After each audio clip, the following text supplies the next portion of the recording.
जी गौहर साहब। बिस्मिल्लाहिर्रहमानिर्रहीम। Thank you जनाब स्पीकर।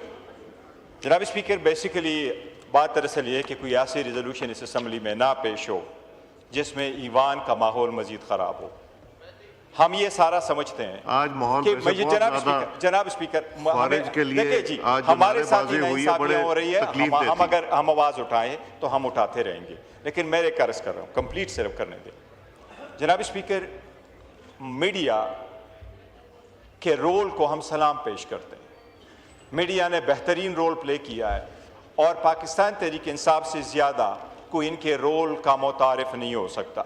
हम एतराफ़ करते हैं हमारे साथ जितनी सख्तियाँ हुई, मीडिया ना होता तो हमारा क्या हाल होता। और ये कौम के लिए उन्होंने आवाज़ उठाई है, ये fourth pillar of the state है। जनाब स्पीकर, खान साहब के साथ इनकी क्या गुफ्तगू हुई है, मैं मालूम करना चाह रहा था। मेरे पास इनका मैसेज भी आया, मैंने उनकी तरफ जाना भी था, बट मेरी खान साहब से मुलाकात नहीं हुई है कि मैं सिर्फ ये कहता कि वहाँ क्या गुफ्तगू हुई है। जेल के अंदर लिमिटेड लोगों को जाने देते हैं। जनाब स्पीकर, इसलिए मैं सोच रहा था कि मैं उनसे सिर्फ पहले बात करूंगा तो फिर उसके बाद जाके मैं उनके साथ मिलूंगा। पहले भी वाक़या हुए हैं तो हम फ़ौरन अपने भाइयों के पास गए हैं, हमने उनसे माजरत भी की है। अली अमीन साहब के साथ जब एक मरतबा उनका इशू आया था, हम उनकी तरफ गए थे और हमने अपॉलॉजी कर दी थी। मैंने सबसे पहले अपॉलॉजी कर दी थी उस पर।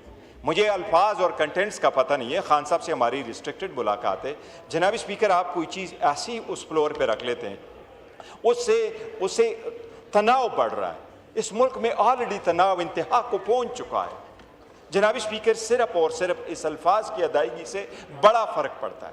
मुझे अगर मैंने इनके 2-3 बंदों को मैंने मैसेज भी भेजा है कि अगर उसका मुझे कल अंदाज़ा हो जाए, कल मेरी मुलाकात होगी, मैंने इनके तरफ जाना है, हमने करना है, बट हमें नहीं अंदाज़ा, बिल्कुल नहीं, कि वहाँ हुआ क्या है, क्या जिक्र हुआ है। एक जब बंदा जेल में है, जेल में जनाब स्पीकर, जेल का ट्रायल जो हाई कोर्ट ने ऑर्डर दिया उसके मुताबिक भी नहीं हो रहा।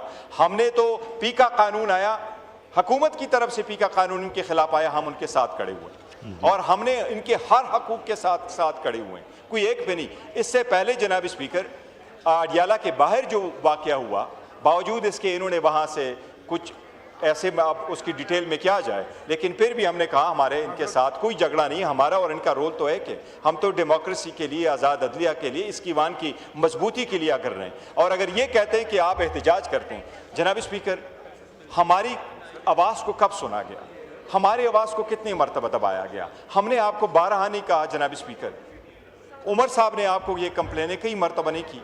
तो अगर हम as a political party decision लेते हैं और हम यहाँ एहतजाज करते हैं या अपनी अवामी असम्बली बाहर लगाते हैं, क्या आप लोगों ने असम्बलियाँ नहीं लगाई थी?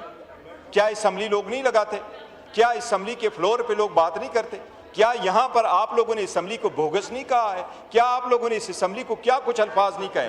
रबड़ स्टंप आप लोगों ने आज तक इस असम्बली को मुझे 13 से 15 ना याद कराएं। जनाब स्पीकर, मुझे क्या कुछ कहा गया था? मैं ये कह रहा हूँ, अल्लाह ताला की कुदरत देखे फिर वहीं पे आ गया। जनाब स्पीकर, 2025 और ज्यादा वोट पड़ गया। जनाब स्पीकर, 2025 डिफरेंट है। इस ईवान को इस तरफ बैठने वालों का शुक्रिया अदा करो जो हम जंग जितवा के दिए। We are proud of our armed forces, but we are proud of the people sitting on this side of the oil.